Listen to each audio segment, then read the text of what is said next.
ងពូកាយក៏ហងក៏អូននៅតែស្នេហ៍មិនអាចមានអ្នកណាគេជំនួសឡើយចំពោះក្តីស្រឡាញ់នេះអូនក៏ដឹងខ្លួនហើយថាគង់តែមុននឹងក្រោយត្រូវជួបប្រេឆាពេលនេះនៅស្រឡាញ់បានចេះតែស្រឡាញ់ទៅព្រោះប្រពើមិនទាន់បងហាញអ្នកណាបងនៅចេះស្ដីក៏ហងអាចបញ្ជាក់ឲ្យឃើញថាបងនៅស្នេហ៍ស្រីស្រឡាញ់ពេកលែងដឹងឈឺលែងសួររំខានអាចទ្រាំបានតួបងលួចមានអ្នកថ្មីពេញចិត្តនឹងដឹងពេញចិត្តនឹងអភ័យទោះវ័យកើតឡើងដោយចេតនាចាំពេលបែកចាំគិតទៀតថាត្រូវធ្វើអ្វីព្រោះពេលនឹងមិនអាចខ្វះបងបានឡើយណាមិនឲ្យកំហុងមិនចោទបងជាមនុស្សឬស្យា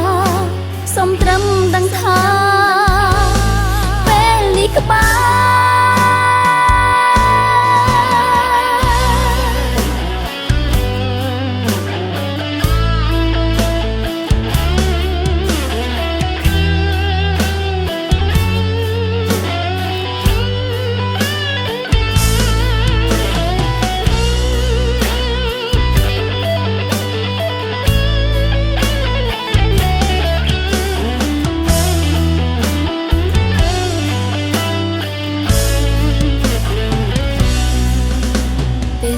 ស្រឡាញ់បានចេះតែស្រឡាញ់ទៅ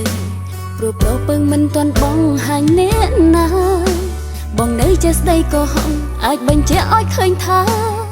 បងនៅស្នេហ៍ស្រីស្រឡាញ់ពេកលែងដឹងឈឺលែងសួររំខានអាចទ្រាំបានតួបងលួចមានអ្នកថ្មីពេញចិត្តនឹងដឹងពេញចិត្តនឹងអភ័យទោះវ័យកើតឡើងដោយចេតនាចាំពេលបែកចាំគិតទៀតថាត្រូវធ្វើអ្វីព្រោះពេលនឹងមិនអាចខ្វះបងបានឡើយណាមិនឲ្យកំហុងមិនចោទបងជាមនុស្សឬស្យាសុំត្រឹមដឹងថាពេលនេះក្បែរស្រឡាញ់ពេកលែងដឹងឈឺលែងសួររំខានអាចទ្រាំបានតួបងលួចមានអ្នកថ្មីពេញចិត្តនឹងដឹងពេញចិត្តនឹងអភ័យទោះវ័យកើតឡើងដោយចេតនាចាំពេលបែកចាំគិតទៀតថាត្រូវធ្វើអ្វីព្រោះពេលនឹងមិនអាចខ្វះបងបានឡើយណា